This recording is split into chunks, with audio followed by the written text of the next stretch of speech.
Shocked, Caitriona Balfe's husband bullied hell. The heartbreaking truth he kept hidden for years. The warm light behind the glory, the bright flashes from the press cameras still illuminate Caitriona Balfe's radiant face standing on the red carpet. All eyes, all compliments are directed at her. However, under that glory, somewhere behind the gorgeous dresses and bright smiles, there is still a dark secret that almost no one knows about, and the one who suffers is none other than her husband, Edward. Edward is a gentle, calm man, usually away from the noise and glory. With his lightly tanned skin and light brown hair that slightly covers his eyes, he enters Caitriona's world gently, quietly, almost like a summer breeze passing through her busy life. But the jealousy, the malicious words that are so terrifying, Edward has hidden it all, deep inside. His heart was broken, not because of her, the woman he loved more than anything, but because of a painful past. No one could have guessed that, secretly, Edward had been bullied for many years. The feeling of weakness and fear, always hidden deep in his eyes, only Caitriona could understand, when she saw him sinking into silence at dusk, in the gentle beating of his heart at night, like the call of an unhealed wound. Wordless wounds. The day Edward and Caitriona first met at a charity filming. He was a silent volunteer, she was a star. But his gentle smile, his sincere eyes made her unable to leave. Love blossomed, quietly but deeply, and quickly turned Edward into her lover, friend, and indispensable colleague.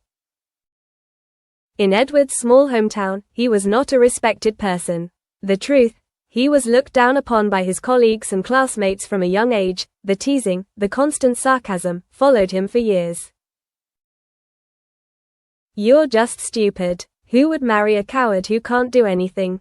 Those words were like sharp knives, stabbing deep into his heart. When Edward tried to smile in front of people, his eyes were still timid and trembling. He learned to hide his pain, to hide his mental scars. Every time someone turned away, he told himself, "I'm fine. They just don't understand me." But deep down, there was still a feeling of loneliness, a fear that one day everything would collapse, and the person he loved would leave him. When being strong is also an act of protection, for Caitriona, her career was the light. He was always proud to stand behind that success, but always in an invisible position. He was a safe harbor, a solid support. He protected her when she was attacked by the online community, when the media scrutinized her private life, when the spotlight became too bright. Their married life was beautiful, until Edward began to shrink back. At first, it was the shy gestures, the averted eyes after the slightest comment. Then it was the way he quietly withdrew from all the fun gatherings, as if afraid of the world opening up outside.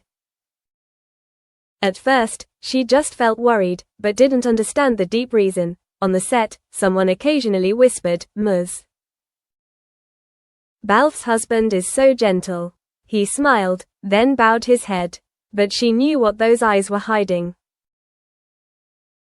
It was self-consciousness, fear, and shame. Even though no one looked directly at him, those emotions kept following his every step. When fear is more than truth. Edward spent a year writing an inner letter to himself, hanging it on his wall, but never dared to open it again. In it, he wrote down every harsh word he had heard, every day he skipped school because he was nauseous, every night he stayed up to the sound of an empty knock on his door. But then, he tore the letter up, threw it in the trash, and decided, no one should know. Caitriona didn't understand. She tried every way to pull him out of that shadow. Attending joint interviews, she winked at him with a fiery gaze, "I need you by my side." For the first time, he returned her smile, his eyes softening. For the first time, Caitriona saw a hidden mark, where his eyes trembled slightly, his limbs slackened, as if he were afraid of something. But she didn't react, she just held his hand gently, and understood that she would stay, forever. The explosion, It all exploded on a peaceful afternoon. Caitriona returned home, intending to take a book from the shelf in the corner of the room, when she heard the sound of paper being crushed, the sound of sobbing. For the first time, she saw Edward sitting among a pile of notebooks, scraps of paper, tears streaming down his face. He was crying, and it was a shock. She rushed to him, hugged him. "My dear," he choked, unable to speak. Then, he burst out. The pent-up pain, the words he had never told. He told her about the years of being bullied, about feeling so small that he couldn't breathe, about the loneliness that no one knew, until her tears ran out. Caitriona remained silent, tears welling up in her eyes, gently stroking his hair, whispering, "You're not alone anymore." Overcoming the darkness, Caitriona suggested that Edward join her in therapy. She went from one therapist to another. At first, he refused. He was afraid that strangers would discover his past. But she persisted, and one rainy day, he nodded. The sessions were confined to a warm room, with a soft chair and soft yellow lights. He recounted fragments of memories, from quiet classrooms, empty canals, nameless taunts. Gradually, the suffocating fragments escaped, and he felt relieved. Caitriona was still in the world of fame and glory, but Edward was stronger now, not in a facade, but in acceptance. He was not perfect, but he was truly alive, and understood that pain was not a bad thing, but a sign of growth. When the truth became light, one day, Caitriona decided to speak about Edward, not in words, but in actions. On Instagram, she posted a photo of the two holding hands, with a caption that read, "Thank you for always being there for me, not for what you have, but for your courage." Thousands of people were bewildered, not understanding.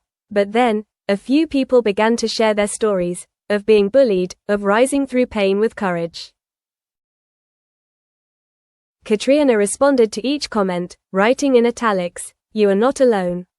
No one is alone because no one believes, no one understands." The number of shares increased, and the comment went viral, "This story is touching."